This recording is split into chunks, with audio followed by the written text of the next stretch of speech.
Yeah, now you get the bad guy with the money in some way. Just to pick up on the features that Olivier just mentioned, and also on the things I heard yesterday night and this morning, I just tried to find some points that I think deserve to be highlighted in some way. Oh, just let me. Let me just spend a couple of words on our foundation. It was rightly mentioned.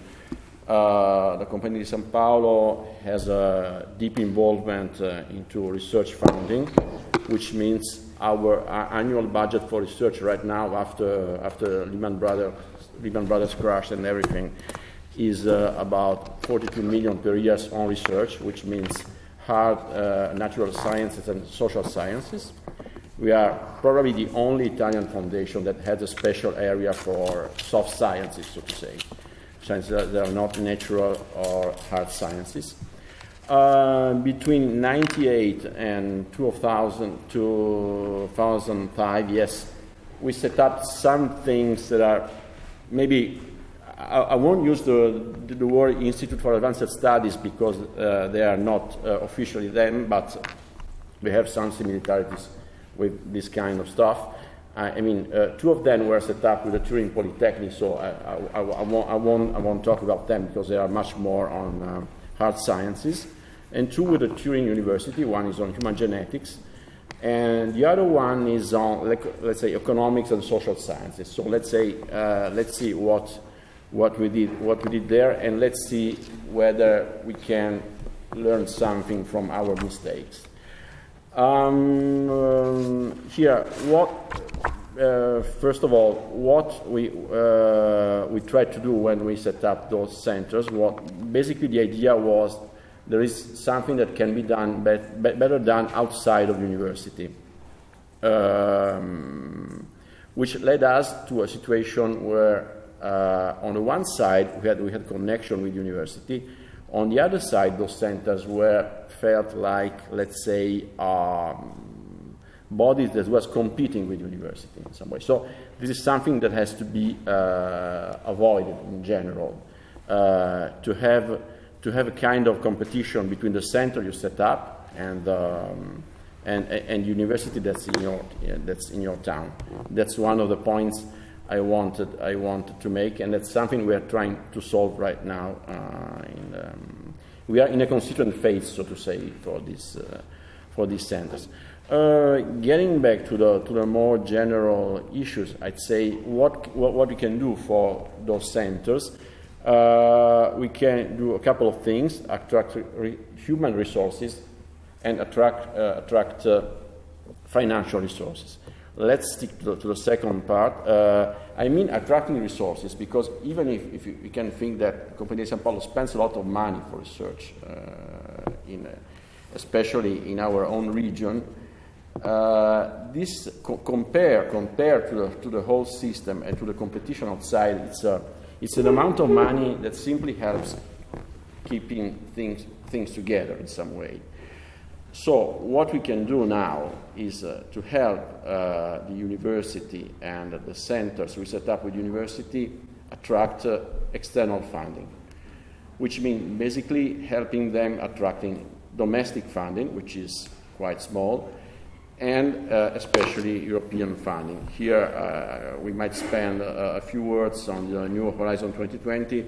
I will just mention that the two pillars that are of interest for us are one is the ERC, excellent research wherever, and the other one is the so-called societal challenges. I'm not especially in love with the term challenges. Maybe somebody in Brussels they liked it, but anyway, this is interesting because they are strongly interdisciplinary. I'll get back to this in a moment.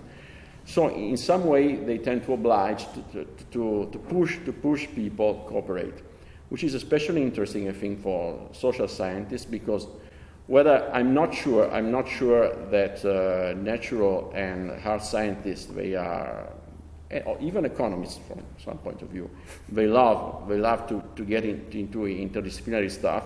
I think the social scientists, they need they need to get into interdisciplinary stuff, especially when you look at the distribution of funding that has been decided by the European Commission. So it's a very practical issue. Interdisciplinarity is very nice, it's a good thing, but it's also something that has to do with the rules of the game in some way. I say this also because if you look at the academy in Italy, it's based on disciplines, not on an interdisciplinary approach. So in some way, we have to bring the university from a strictly disciplinary approach to an interdisciplinary approach, which is something we tend to do with the centers I just mentioned. Another thing we can do in this sense is help the academy and also those centers building a structure that is able to attract European funding. This is something that was lacking in the last few years at the University of Torino, for instance, which is strange, maybe because the University of Torino is one of the main universities in Italy. But at the same time, everything went to this administrative stuff where there was no special team devoted to the attraction of European funding. That's what we did in the last 3 years with the university. Now they have a special so-called strategic task force working exactly on the attraction of European funding, and also on the shaping of projects to be submitted to the European Commission. We even set up another team which is directly connected to the Compagnia for the attraction of external funding for our research centers. When it comes to the attraction of people, here I see a number of issues. First thing is that what kind of people do we want? Because if we want the people who are interested in developing an academic career, we have to be careful. One thing is that the period they stay at the institution, because if you get people for a period that is too short, they will spend their own time just to find other places to go. That's my own experience. So, for instance, for postdocs in general, a good period might be 2-3 years. That's our experience. Things get even more complicated. I know I'm putting a number of issues on the table, but these are the issues that we are dealing with right now. Another issue, if you want to attract people to build a stable community, that's even different. Because in this case, of course, you have your academic community here in Rijeka and maybe in other places in the region. But then, if you want to have those people from abroad come to the CAS and to Rijeka, it might be interesting to decide if you want only to have visiting people for some periods, or if you want to build for them kind of tenure tracks. This means you need to have some agreements with the university. I'm just putting the issues. I'm not saying you have to do this. Just think about this.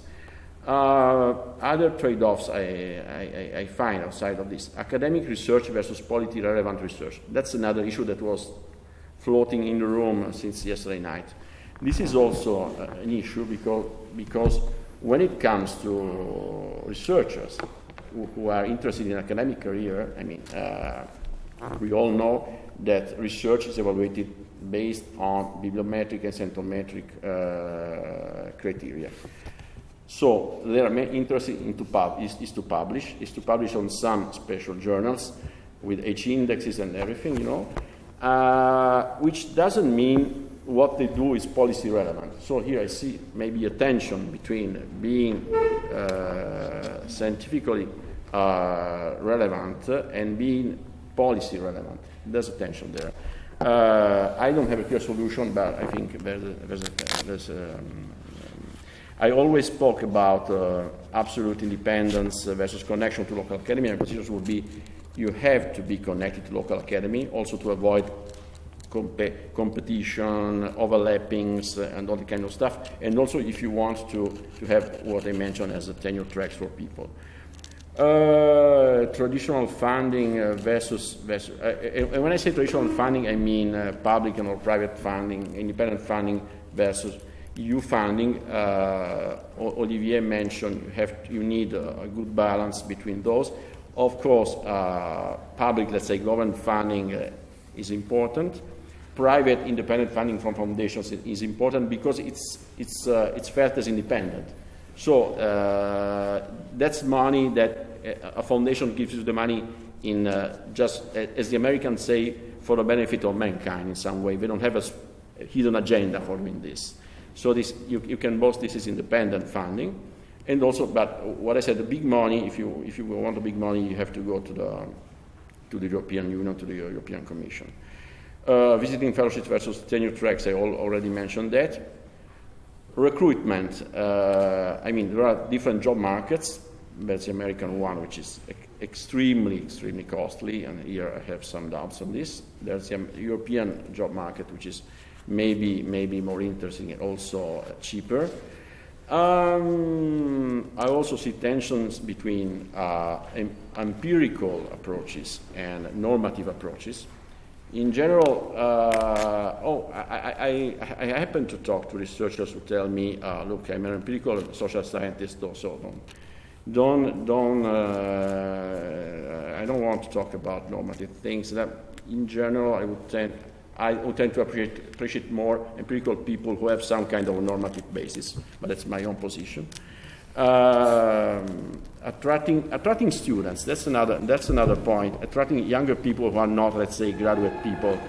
Here, at the higher level, let's say, for instance, PhDs, one has to be careful because competition is very high. For instance, in Italy, we are at a loss when you compete against Germany or Sweden or Switzerland, who can offer scholarships, full scholarships. There are even a few times the amount of scholarships we can offer in Italy.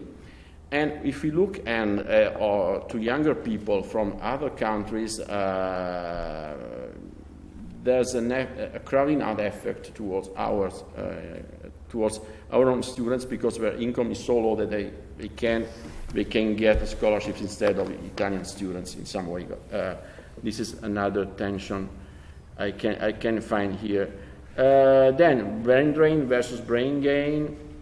Again, here I'm very neutral on this. I would say brain circulation. Somebody mentioned it is the right thing is the right way of approaching the problem. I heard there was this interesting session about the Danube macroregion.